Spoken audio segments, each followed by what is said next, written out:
My name is Diane Koenker, and I'm the director of SSEES. And it's my privilege to welcome you to this evening's exploration of the consideration of the coming Russian election, SSEESing Putin. The reason they're having these elections is to get some sort of legitimacy. The fear is of low turnout. And so that is why people like Ksenia Sobchak have been allowed to stand to try and get some kind of election interest. Sobchak has been allowed to make such damning criticisms of the regime, saying that Putin decides who's allowed to stand. In other words, even on television, able to say that this isn't a democracy, this is a farce. One narrative is indeed that the Kremlin is happy with this because it makes it look vaguely like a competition. She, of course, insists that that is not the case and that she's in this for the long run. On the 22nd of February, one of her team said that, well, actually, she's got her eye on the governorship of St. Petersburg. Well, she'd really need to up her game because her percentage, obviously, as you will know, is very low. And one of those polls, which asks the population, you know, who is the candidate, is there one that you definitely would not vote for? And she got the highest of 90%. The attempt is to show to people in Russia that nobody is safe. Minister of Economic Development, Alexei Lukayev, sent to prison 8 years, supposedly accepting a bribe. The space within which culture has been allowed to operate has shrunk and shrunk. And the most recent notable and I think very scandalous expression of this was the arrest of the very talented and progressive theatre director Kirill Serebrennikov, a rather unpleasant Stalin-era phrase. The fifth column returned to Putin's rhetoric. This term was used to describe those who are critical of Russia's policy in Ukraine. So being against Russia's position on Ukraine became synonymous with being an enemy of the state. And what we saw in the address to the Federal Assembly last week, Putin's threatening the world. Weapons can reach everywhere. Of course they can't, it's a bluff. So I think there were different messages going different ways. Internally, we're great, it's the great message, we're strong. And to the West, you haven't been listening. It's the old important thing about wanting respect. Russian leaders have always wanted respect from the West. All these moves that are mentioned can also be seen to be moves by Putin against Medvedev. Zyuganov not being chosen and Greene in as a candidate. I think that was a surprise to Zyuganov as well. Very smart move initially on the Communist Party to pick a younger and seemingly much more dynamic man. Black PR follows about those bank accounts and the gold. One is Yuri. He's 55 years old and sort of a middle manager, lives in Moscow, but originally from West Siberia. And if the presidential election were next Sunday, which it almost is at this point, who would you vote for? Right?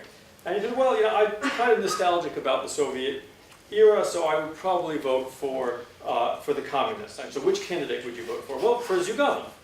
Right?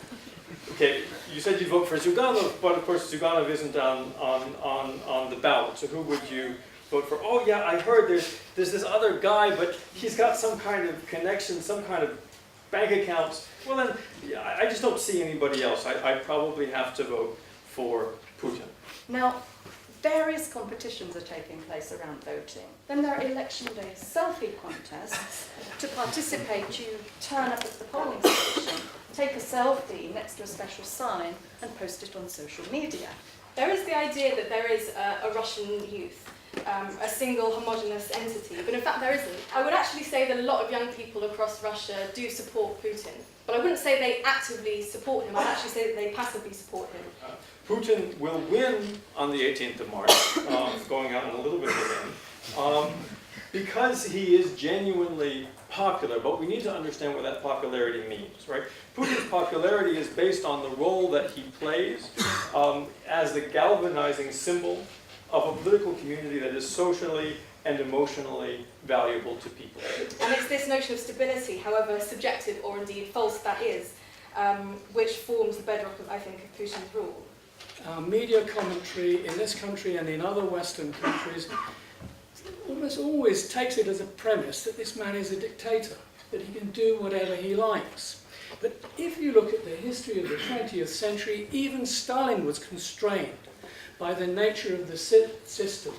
And one thing he's particularly imprisoned by, as Nicholas II was before 1917, and Stalin was, and Khrushchev was, he has to always win militarily. Point. This isn't a normal Russian election. It isn't really about anything. Putin has no manifesto, he hasn't written all the articles in the press that he did in 2012. There's no grand narrative. There's not what Russians call dramaturgia, which means something a little bit more than drama. It means artificial, carefully scripted drama. There hasn't been a Russian election since 1991. The last one was in 1991, when the leading candidate didn't offer an electoral bribe to the electorate. Why is this election so dull? We don't know whether it's for short-term or longer-term reasons, whether it's just a pause in kind of narrative creation, or it's more of a strategic recalculation. It might be because of blowback, the real-world consequences of some of these dramas. It might be because the Kremlin has become increasingly concerned about too much mobilisation. It wants people to be loyal, but it doesn't want them to get too excited. It might be because of what Mark Galeotti has called fantasy fatigue, that you need higher and higher doses of drama and narrative to kind of keep people loyal. Traditionally, dramaturgia dominated, and it's been through many iterations. In the 90s, it was about distraction. Yeltsin versus the communists, Putin versus the Chechens. Then it became, under sort of mature Putinism, about creating the so-called Putin majority. The more authoritarian the regime becomes, the more surprised the rulers are by what the people do on the streets. So when you've heard stories from your parents about queuing at the shop for hours to try and get bread, or losing your career and social standing practically overnight when the Soviet Union collapsed, when Putin says it's either me or revolution, you're going to go with the devil that you know.